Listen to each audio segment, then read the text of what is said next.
Welcome to Psycast. There's a part of you you've never met. A part that watches from the shadows, that knows your secrets before you speak them. Not to judge you, but to remember what you've forgotten. The truth is, what we suppress doesn't die. It waits. And the more we try to outgrow it, the more power it quietly gathers. Today, I want to talk to you about a psychological truth that Carl Jung once explored. One that can either elevate your soul or quietly consume it. We often assume that growth means becoming better, more successful, more self-controlled, more positive. But there's a dangerous illusion hidden in that ambition. The belief that light is the only path forward. Jung warned against this. He believed that real evolution, deep, lasting human transformation, requires something far more unsettling. Not the accumulation of light, but the confrontation with darkness. Until you make the unconscious conscious, he wrote, it will direct your life and you will call it fate. That one sentence is both a mirror and a warning. It means that the parts of us we refuse to see, the envy, the rage, the fear, the selfishness, don't disappear. They act, they choose, they shape. And the more we disown them, the more dangerous they become. But here's the paradox. The same parts of us that can destroy us can also free us. Jung called this the integration of the shadow. The idea that our lesser traits aren't simply flaws to be fixed, but fragments of power that need to be understood. Think about that. What if your anger is actually a compass pointing to what you've silently endured for too long? What if your jealousy is not a sign of pettiness, but a cry from the parts of you that feel invisible, asking to be seen? What if your shame isn't proof of your unworthiness, but the remnant of a wound that's never been held with compassion? Most people never go there, because it's easier to create a version of yourself that looks healed than to actually heal. It's easier to chase constant productivity than to sit with your unmet needs. It's easier to blame your past than to let it speak. But that's how the shadow wins, not by fighting you, but by being ignored. And when it's ignored, it seeps into your relationships. It colors your decisions. It distorts your self-perception. It whispers stories that feel like truths.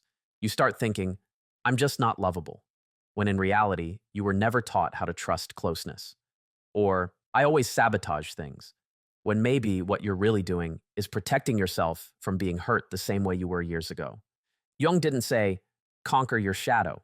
He said, integrate it. That's a powerful distinction. Integration doesn't mean becoming perfect. It means becoming whole. And wholeness isn't about being good all the time. It's about being honest. Honest with your needs, honest with your fears, honest with the parts of you that you've buried so deep you forgot they were still breathing. Because they are. And if you listen closely, they're still trying to speak. They're not trying to ruin your life. They're trying to help you reclaim it. Sometimes I wonder how many people are quietly suffering, not because they're broken, but because they've never been allowed to be whole. How many of us were taught to be polite instead of honest, strong instead of soft, pleasing instead of real? So we became what the world needed us to be. We split ourselves in half. The acceptable parts went forward, the rest were buried. But here's the truth. What we exile within ourselves doesn't vanish. It waits. And it keeps showing up disguised as anxiety, as perfectionism, as overthinking, as self-doubt. We think we're evolving by rising above our darker impulses, but Jung believed real evolution requires a descent first, into the forgotten, into the uncomfortable, into the unloved places inside us. It's there, not in avoidance, but in acceptance, that transformation begins. Jung saw the psyche not as something to be cleaned up, but as a landscape to be walked with curiosity. Every fear, every craving, every contradiction was a clue, a message. And the moment we stop judging those parts and start listening to them, we begin to change. Not in a loud, dramatic way, but in the quiet way truth always changes us, from the inside out. This is why the same mental hack that promises to evolve you can also corrupt you. Because if you use psychology as a tool to control yourself, rather than understand yourself, it becomes a weapon. You start managing emotions instead of feeling them. You optimize your habits, but numb your soul. You become hyper aware of your flaws, but forget your innocence. Growth becomes a performance. Healing becomes an aesthetic. And slowly, without noticing, you lose touch with what's most human about you: your mess, your mystery, your contradictions. Let me tell you something I once heard that stayed with me. The parts of yourself you've labeled as too much or not enough were once the most natural things about you. They were your real responses to real experiences. If you're someone who freezes in conflict, maybe it's not weakness. Maybe it was the safest thing to do in a home where speaking up wasn't an option. If you avoid intimacy, maybe it's not coldness. Maybe it's your body remembering what it felt like to be betrayed. And if you lash out sometimes, maybe it's not because you're mean. Maybe it's because you've been quiet for so long that your truth only knows how to scream now. There's so much healing in realizing this. You are not a problem to solve. You are a story to understand. A human being shaped by forces you didn't choose. And once you stop trying to control your humanity and start getting curious about it, something softens. You stop fighting yourself. You start listening. You start asking, not, how do I get rid of this part of me? But what is this part of me trying to protect? That shift, that question, is the beginning of integration. And integration is what turns survival into meaning. You begin to realize that wholeness isn't something you earn. It's something you uncover, piece by piece, breath by breath, through moments of painful honesty and quiet grace. Jung believed that within the shadow lives a potential for depth, creativity, and power that most of us never access because we're too afraid to look inward. Not the kind of power that dominates, but the kind that liberates. The kind that comes from knowing who you are entirely and still choosing to stand by yourself. And that takes courage, not the kind you show on a stage, but the kind that shows up at night when you're alone with your thoughts. The courage to sit with the part of you that feels unlovable. The part that remembers every time you were shamed, dismissed, betrayed. And instead of pushing it away, you say, I see you. I get why you're here. You've been trying to protect me, haven't you? That one act of recognition is often more powerful than years of pretending to be someone you're not.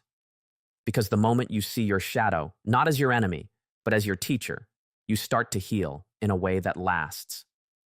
There's a story I once read about a woman who said her life changed not when she fixed herself, but when she stopped apologizing for her complexity. She said, I used to think I was hard to love, but I wasn't hard to love. I was just too used to hiding the parts of me that needed love the most. That stuck with me, because I think a lot of us walk around thinking we need to earn belonging by being simpler, quieter, less emotional. But Jung knew the opposite was true. Real belonging comes when we bring our whole selves to the table, shadow and all. He wrote about the process of individuation, the lifelong journey of becoming the person you truly are, beyond roles, beyond masks. It's not a straight path. It's messy, circular, sometimes lonely, but it's also sacred because it's yours. And along that path, your shadow isn't just something to manage. It's something to learn from. It shows you where you've been silenced, where you've been hurt, where you've abandoned yourself to be accepted. And slowly, as you begin to reclaim those parts, your life becomes more than survival. It becomes true presence.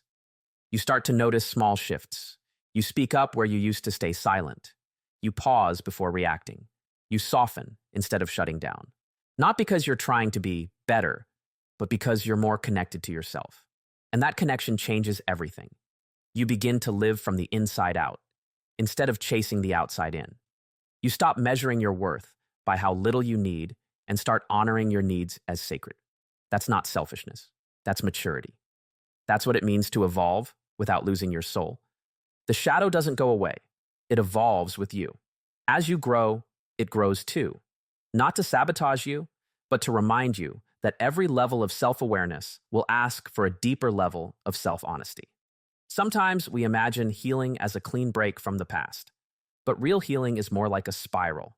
You return to the same wounds, the same fears, but each time with a little more clarity, a little more tenderness. And each time you carry less shame, Because now you see the pattern not as a failure, but as a message, a call to return to yourself with more compassion. I think we forget that most of our bad behavior isn't born from malice. It comes from defense, from fear, from pain. We judge ourselves so harshly for reacting, for overthinking, for withdrawing. But rarely do we pause to ask, what part of me is afraid right now? Jung taught that these internal conflicts are not signs of weakness, but signs of life. Signs that we're still trying to reconcile the many versions of ourselves that have kept us safe, kept us functioning, kept us accepted. But safety is not the same as peace. An acceptance that demands you hide parts of who you are is not acceptance. It's a performance. So many people are living in quiet exile from themselves, smiling on the outside, but deeply disconnected inside. Not because they're fake, but because they were never given permission to be real. That's what the shadow represents, the exiled self. The parts of you that once reached out and were met with rejection. The parts that dreamed too loudly, cried too easily, needed too much. And when those parts were not welcomed, you learned to hide them. But now maybe it's time to invite them back. Because here's the thing, the very qualities you've been ashamed of may be the ones that make you most alive. Your sensitivity, it's not a flaw. It's a doorway to empathy. Your intensity, not a burden, but a deep well of passion. Your uncertainty, not weakness, but a sign that you're still open, still searching. These are not things to get rid of. They are signs that your heart is still intact. Jung wrote, "One does not become enlightened by imagining figures of light, but by making the darkness conscious." It's not about living in darkness. It's about not being afraid of it. Because when you can hold both your light and your shadow with the same tenderness, you no longer need to hide. You no longer need to prove. You just are. And that is the most powerful thing you can be. And maybe this is the deeper truth beneath Jung's work and beneath our own quiet search for healing. That evolution isn't about becoming someone new. It's about remembering who you were before you had to forget, before the masks, before the compromises, before life taught you to shrink in order to be safe. The shadow isn't there to scare you. It's there to guide you back to the you that still exists beneath all the adaptations. The you that felt deeply, cared too much, dreamed too wildly. The you that still remembers what it means to be whole. It's strange, isn't it? How we spend so much time trying to fix ourselves, when often what we need most is simply to listen, to sit with what aches, not to silence it, but to understand it. That's what integration looks like. Choosing to face your inner world with open eyes. Choosing to meet your fear, not with suppression, but with presence. Choosing to hold your anger, not as a threat, but as an invitation. What are you still carrying? What still needs to be seen? These aren't easy questions, but they're the ones that free you. Because when you finally stop running from your shadow, you begin to walk beside it. And something beautiful happens. You stop seeing yourself as a collection of contradictions. You start seeing yourself as a living, breathing whole, made up of light and dark, joy and sorrow, courage and fear. And in that wholeness, you find peace. Not the peace of having no problems, but the peace of no longer being at war with yourself. This is what Jung meant when he spoke of individuation. Not perfection, not transcendence, but deep, grounded wholeness. A kind of truth that doesn't need to be loud to be powerful. A kind of love for yourself that isn't based on achievement, but on acceptance. That's what protects you from corruption, not denial, but integration. When you own your shadow, it can't own you. When you accept your humanity, you don't need to prove your worth. And when you stop hiding from what you feel, you start living in a way that feels true. So if you've been struggling lately with your thoughts, your habits, your emotions, maybe this isn't a sign that you're failing. Maybe it's a sign that something inside you is ready to be seen, ready to be understood, ready to come home. Not to the version of you that's always trying to improve, but to the version of you that's already enough, the one that's been waiting for your attention, for your compassion, for your return. Thank you for listening to this reflection. And wherever you are in your own journey, whether just beginning, in the middle, or coming full circle, remember this. You're not here to become perfect. You're here to become whole.